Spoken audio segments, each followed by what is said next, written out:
If you're looking for cheap, safe, and reliable MT, make sure you go check out my new sponsor, safenbamt.com. Use code JC2K for 5% off and go build that God Squad you always wanted. Yo, what is good, YouTube, and welcome back to another JC2K video. In today's video, we're going to be taking a look at the Courtside blog, or the Courtside report for 2K22 gameplay improvements, talking over the things that 2K is releasing and changing about 2K22 that will hopefully make it a better game. I'm super excited about 2K22. Going to be producing an absolute ton of content on this channel, so if you have not yet, make sure you hit that subscribe button to help me push towards the 2,500 subscriber mark on the channel. Come 2K22, we're going to be double uploading pretty much every single day, sometimes triple uploading, maybe even more on some days where we quadruple upload. I mean, we're going to be uploading a lot, so definitely make sure you hit that subscribe button if you haven't already. But without further ado, let's hop right into it and take a look at this Courtside report. So this is the NBA 2K22 gameplay improvements revealed, defense, dribbling, post-play, shooting, finishing, badges, and more. So this is kind of a summary of the Courtside report, but right here, the 2K Courtside report isn't even uploaded to the 2K page yet, but they have somehow gotten a copy. Operation Sports has gotten a copy of this Courtside report and have it basically written out here. So we're just going to read through it, talk about all the different things that are being added to the game, and just take a look and see what we think. So starting with, we'll just read you can kind of skip the intro. Nothing to really see there. I had an ambitious feature list. Faster paced gameplay, I would like that. Movement is better. Tighter and more responsive movement. Also, that's a big thing. Definitely having tighter movement, because last year the movement on next gen especially was kind of sloppy. It was I just didn't like it. But the one to be priority one was defense. So let's get started. So we're going to start with defense. Okay, primary goal for defense is to give gamers the tools to be able to really change the outcome of the game on the floor and at the rim. If you were a great perimeter defender who anticipated well, want to be able to clamp up the dribble and force a pass. If you're a rim protector, want to give away the basics. So this is kind of talking about as a park player, but shot contestant blocking systems are completely revealed. Several new snatch blocks and volleyball spikes that never happened before. I was talking about that yesterday in the trailer, actually. The fact that they showed this block animation from Zion, which is kind of cool. So more block animations is obviously nice, but the question for me is how are the shot contest and blocking systems actually going to work? Shot contest removed the ghost contests. That's a big dub on next gen, because the ghost contests were really frustrating. Being out of position, not getting handed in the shooter's face, released some easy buckets. Okay, that's good, because contest on next gen was bad last year, especially if you didn't have blinders, which is a badge that I don't think will be in the game anymore, but we'll see. Was definitely annoying, although blinders might be in the game still. We'll see. Properly crowding shooters with good contests will result in plenty of bricks and airballs, as they should. Well, yeah, obviously that is the way that it definitely should be. There were too many light leads going in on next gen as well, but the ghost contests were the most annoying part about the game for sure. Was a player getting a contest from 6 feet away. Floor defenders, body uprights, and bumps feel much more rewarding. Unwanted bump steals have been reviewed. What do you mean unwanted bump steals have been reduced? I'm not sure how I feel about that. If you are still in position to get a bump steal, you tap steal, you're on the ball hand blocking, they're dribbling up the court, they shouldn't be able to dribble through you. That should be a bump steal still. We'll see how that works. But snatchy body ups, what does that mean exactly? Shifts, launches, stops, cuts feel much tighter. New foot planting improvements, you'll see a lot of less sliding on. That's definitely going to be nice. If you don't slide on defense, that'll be nice. Make it easier to on ball, make adjustments, stuff like that. I just hope movement is tighter. Dribbling is more chainable, consistent, things like that. Steals also received an upgrade with a greater emphasis placed on the steal attribute, as it should be. Steal attribute has never really mattered. Sluggish animations to punch them when they reach, while high-rated stealers with good timing and opportunity will be able to pick pockets at a much higher rate. I'm interested to see if you'll be able to actually tap X and get steals consistently this year, because in the past you almost never actually tap X unless you're going for a bump steal, if it's me, or trying to steal a pass, because like you don't get on-ball steals by on-balling in the past. So I'm interested to see if that'll be the case. Dunksters from high-rated steals with slashes try to force their way to the rim in the crowd. I think that's the way that it was last year to a certain extent on current gen, where if you hop-stepped or you tried to take up certain shots, they would get those strip steals. So I'm interested to see if that's kind of the same or if there's more steals. Hopefully there's not too much, but I do think guys trying to go up on 3 people, that should be a steal or a block more often than not. All these improvements are what I'm most excited about for NBA 2K22. Leads to much more balanced on-court battles, make the game much more fun to play. The only thing that worries me about this is the removal of bump steals, or reducement of bump steals, because hopefully that doesn't mean that bump steals themselves, when you're in position to get a bump steal on the ball handler's hand, they don't dribble through you, because if they dribble through you, that's going to be annoying. But we'll definitely have to see how it is. Defensive AI. Are they still going to drop from the corners? Are we going to be able to put no help on and actually have them no help? We'll see. New AI front. AI team wanted to create a strong foundation to build on for many years to come. A lot of the legacy issues were addressed through complete and thorough rewrites of all the major defensive sets. That's good to hear. They're redoing it. That's definitely nice. On-ball defensive positioning logic gives defenders more consistency in their positioning, regardless of their distance from the basket. Along with motion improvements, allowed us to tighten up general defensive positioning. More defensive pressure on ball than was present in last year's game. This doesn't really tell me much, to be completely honest. Brand new hedge defender logic and behaviors give the catch hedge defender a specific focus on how they react to the ball handler. The hedge defender's primary focus was their man, which led to the AI activate, abandoning the ball handler. Yeah, like when you would hedge, and then if you switched off the hedge, they would come back and they wouldn't switch sometimes, the way that you would sometimes want it on a switch, or on a hard hedge or a catch hedge. Ball into an open lane, which forced help to come from the strong side, leaving easy open jumpers in pick and roll situations. Yeah, that's true. Because players would, if you drive to the lane, for example, if you run a pick and roll on the left side of the basket, the pick is on the left side of the player, they drive to the rim, the hedge defender comes up and doesn't guard it, then the player often would drop from the corner and give you an open three, things like that. But our hedge defender can focus on the ball and play two offensive players intelligently covering the deepest threat. That's definitely an improvement. If the hedge defender actually can sit in that sweet spot a little bit more, you won't have to use her as much on defense, which honestly, I'm not sure if that's a good thing or not, but it'll allow you to be a little bit more focused on your rotations and stuff like that, and playing solid defense and keeping your other defensive players in position. Our drive help was also built from scratch this year to give our AI help defenders more intelligence in their calculations for when to send help on the drive. Help defender logic, controlling movement speeds, requested in help situations. AI will no longer send it. Was that an issue? Drive help in the defensive settings? I never had drive help on. If that's true, that's stupid that they would send a double team sometimes on drive help. That doesn't make any sense. That's a mistake. Okay, we now have this year marks the most significant update to the fundamental defensive rotations we've ever done. We now have the ability to have both single and double rotations, take away the first and second pass in lanes with help defense is triggered. Creates more opportunities for a second and third pass to find the open shooter. Passing is risky in these games when you're playing against good players, because their rotations will be sitting. So we'll see how that actually affects the game in MyTeam, but we'll see. Gave our AI the ability to anticipate certain play actions like floppy and down screen actions. Again, I don't think that's that crucial. There's not a lot of play running in MyTeam, generally speaking. When the AI properly detects these situations, the off-ball defender can now go to what we call chase behavior. Take the proper route around screens to put themselves... I mean, that's nice, and if it works, that'll be good. Added a brand new cutter help defensive system. System helps to fill in defensive gaps and help anytime a player has a cleaner path to the rim.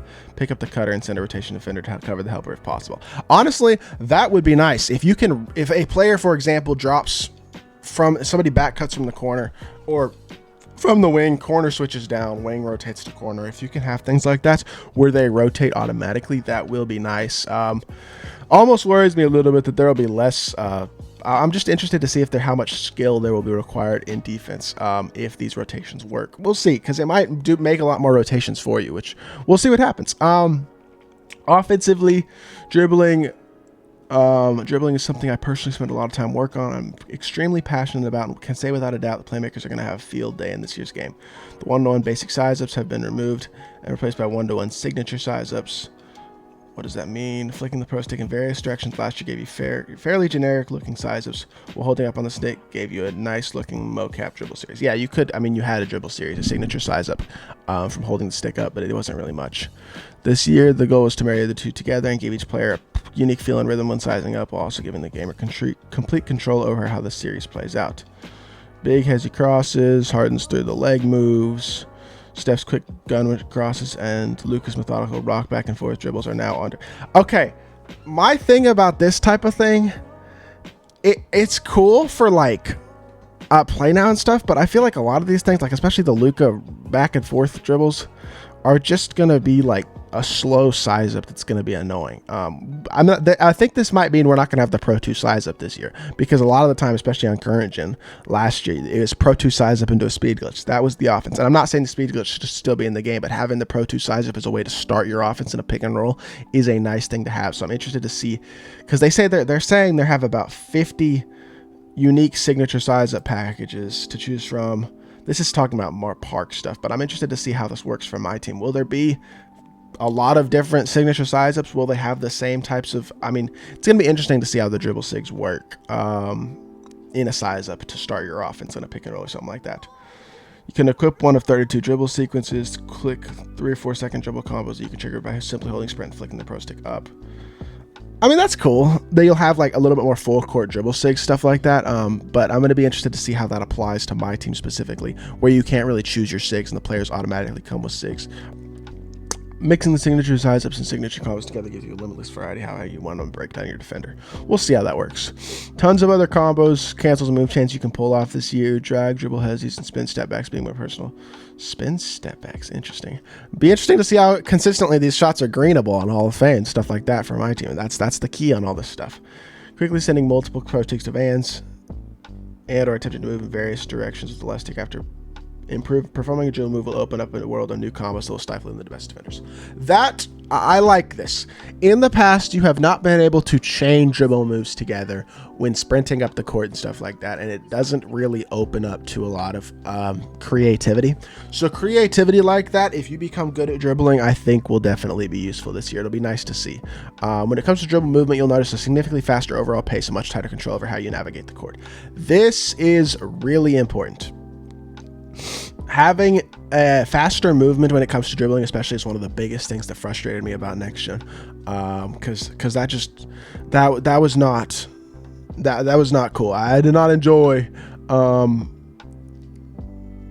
don't know. I just didn't enjoy the movement on next gen. Dribbling was very, very like choppy. You couldn't chain anything really. It wasn't smooth. So if the movement is more closer to current gen in terms of dribbling, that would be nice. Not talking about speed glitch, but the actual dribbling itself. Taller players could outpace shorter players at the same speed of ball rating. This has been resolved for 2K22 to ensure that smaller players are no longer lagging behind, as they shouldn't be. Derrick Rose is faster than Manute Bol. Come on now. Everything that I just mentioned about dribbling, from the movement to the new moves and combos, are going to be identical between current and next gen. So the dribbling is going to be the same on current and next gen. That's interesting. That's a big deal, I think. You can switch between the two consoles and it'll be the same. I'm interested to see how similar the games actually play, though, and obviously where 250 is. Now, little treat for the bigs. Spend a lot of time upgrading post-play, loads of new content. Similar to face-up ball handling, many of the new moves are cancels on a board, part of post-spin. So you can cancel spins, post fakes, new hop shots, fades, hooks, better pull chair mechanic. But I assume each MyTeam player will have like their own specific sig for a hop shot, a fade, and a hook. So they're not going to have different fade, different animations stitched. I think post move will probably be similar. We'll see how the fakes and stuff like that changes the post. We'll see. I just hope post moves, like post shots, go in this year. Post hooks, post fade, stuff like that will go in if you time them well and you don't get contested. Because last year, especially on current gen, they just didn't. Shooting has undergone many changes for 2K22. New shot meter with a dynamically resizing make window. Well, that's the way it should be, but there's a new meter every year. Hopefully it'll look better than last year's, but it's not going to matter because I'm not going to be using the meter anyway. But major emphasis for shooting success this year is shot IQ, as it should be. If you take a smart shot, it should go in at a higher percentage. Duh. The teams that work for open looks, take smart shots, are going to see much more success than the teams that force up jab shots. The fact that they have to say that is kind of sad, but it was not a case last year. It really wasn't. Sounds elementary, but it's something, especially on next gen. Something really key on this year is taking quality shots more or less overshadowed by ratings and stick skills. Shot timing still plays a major role in the skill gap, and yes, you still get an additional boost for taking the meter off. Very nice. Only take you so far if you're taking bad shots. Well, no, duh. I mean, this doesn't really tell me much. I believe this is the best shooting has ever felt in NBA 2K. I hope that's the case. I hope greening is makeable, but not incredible, like overpowered. I actually liked the green window on current gen last year. I thought it was pretty good. If you make it just the green window just a tiny bit bigger and make whites go in less, you change that on current gen, and that's the way shooting is this year, I'll be happy with that. We'll see about the shot IQ thing, how the contest system works, all that. More of a skill gap into finishing. Shame that once you saw one fire up, you knew it was an automatic 2 points. This is definitely true. The contact animations are just, we're a pain in the ass. More tools to make great stops at the rim. What does that mean? More tools to make great stops at the rim. Are they just saying that? I don't know. New gen, we've added timing meters to both alley-oop and aggressive still dunk attempts. This is kind of cool.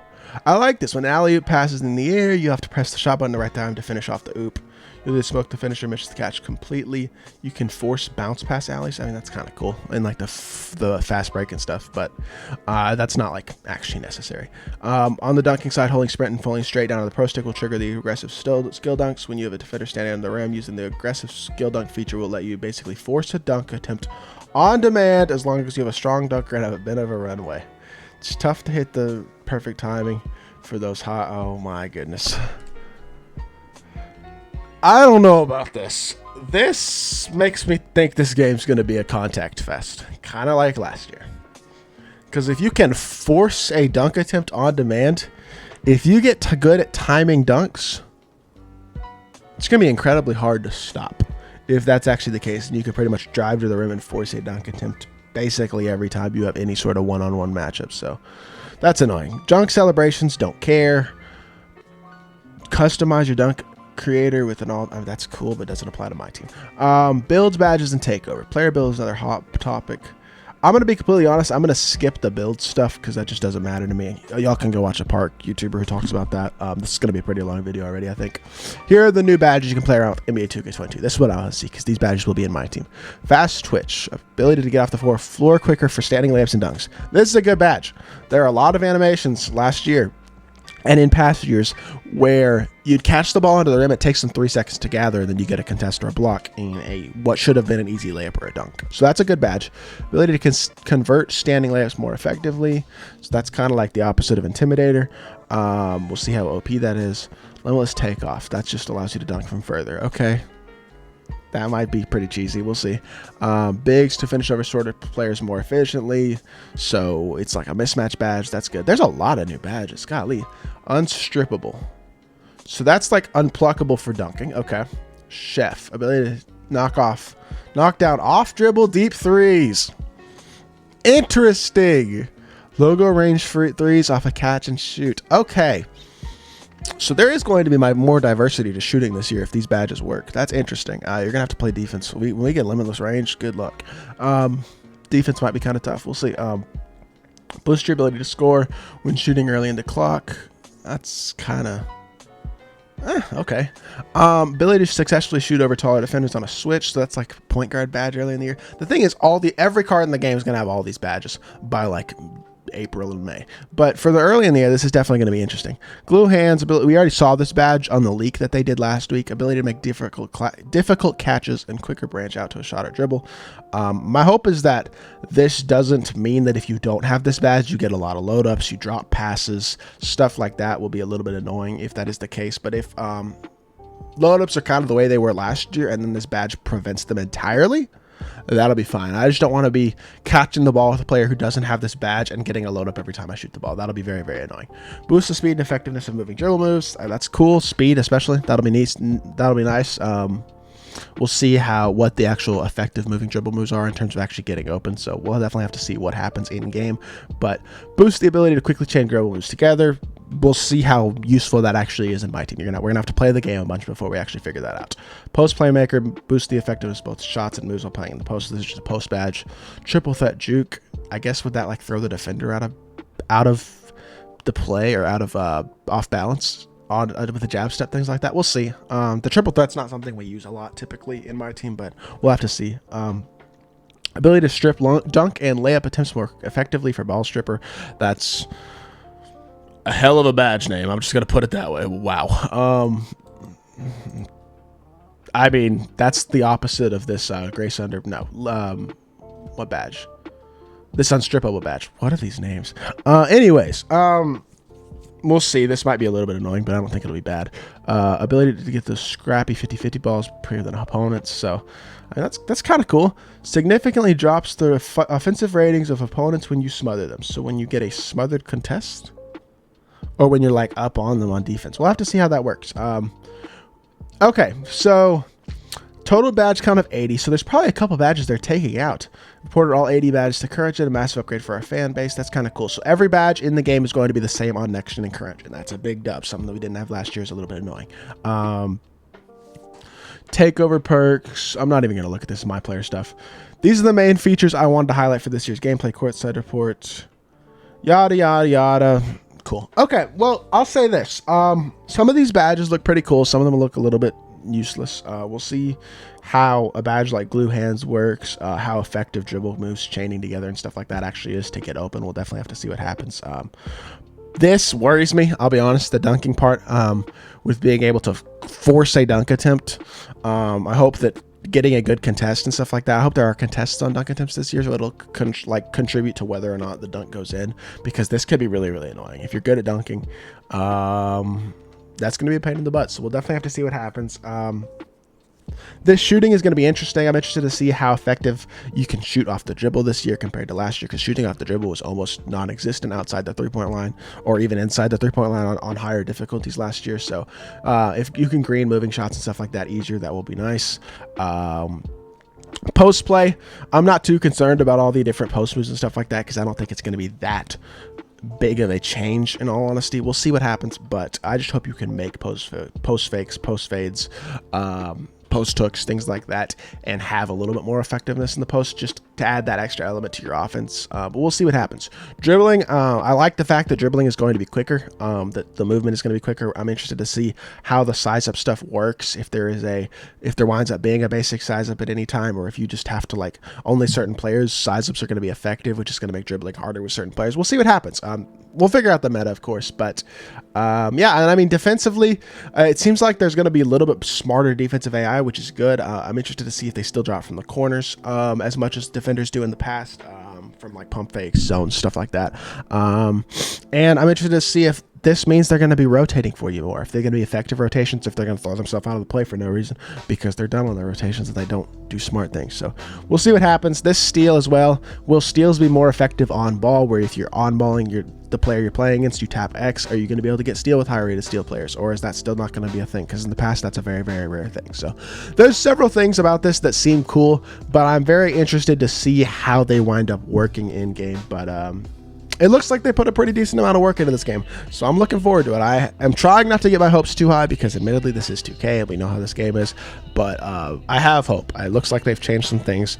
Hopefully the game plays better, hopefully it's smoother, and yeah, hopefully it's more enjoyable to play. So that is going to do it for this video. If you did enjoy, make sure you hit that like button and leave a comment, as well as subscribe if you haven't already. I'll be back with more 2K content very, very soon. I appreciate y'all. Peace.